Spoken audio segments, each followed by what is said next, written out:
दोन रेसिपी बघणार आहोत। एक आहे ती फिक्की रेसिपी आहे आणि एक तिखट रेसिपी बघणार आहोत। आता ही फिक्की रेसिपी लहान मुलांसाठी।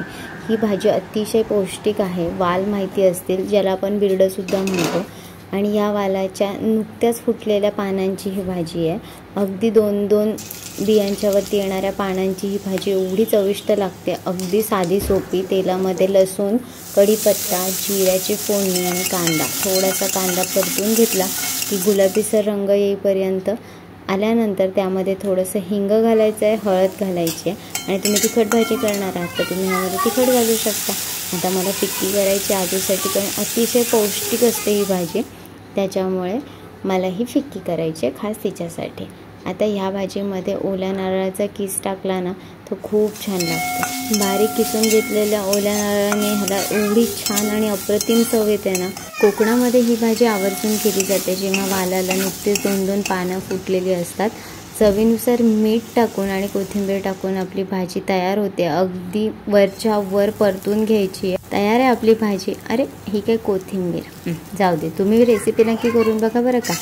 आता ही भाजी मी काढून घेते आहे आणि ह्याच कढईमध्ये पुन्हा तेल टाकून मी एक तिखट भाजी करणार आहे। आणि आता ही भाजी एक कोकणातली बघितली आपण, आता एक भाजी विदर्भातली बघूया। तेल टाकलं आहे फोडणीसाठी, कढीपत्ता आणि लसूण घ्यायचा आहे। लसूण बारीक, एकदम बारीक असा ठेचायचा नाही आहे, जाडसरच ठेवायचा आहे। त्यानंतर जिरं आणि तिखट। आता तुम्ही इथे कोकणी मसाला टाका, घरगुती मसाला टाका, मिरची पावडर टाका, जी तुम्हाला आवडेल ती, थोडीशी हळद, आणि आता इथे मी टाकणार आहे कांदा। तर करेक्ट, ही भाजीच पूर्ण कांद्याची असणार आहे।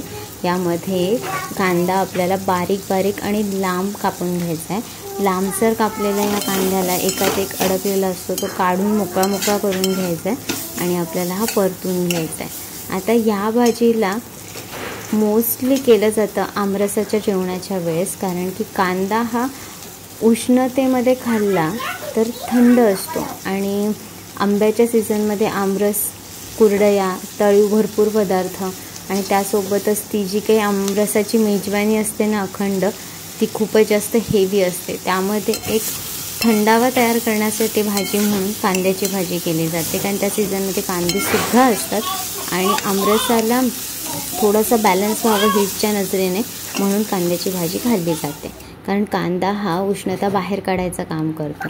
तर अतिशय सोपी भाजी आहे। फोडणी आपण कशा पद्धतीने दिली ती पाहिलं, आणि कांद्याला स्वतःचं पाणी सुटतंच। थोडं मीठ चवीनुसार टाकलं आणि कोथिंबीर टाकली। आता ही परतून घ्यायची आहे, आणि आता बऱ्यापैकी चांगली एक छान वाफ काढून झाली की त्याला चांगलं पाणी सुटतं, पण थोडासा एक वरून पाण्याचा शिपका द्यायचा आहे, आणि आपली भाजी तयार आहे।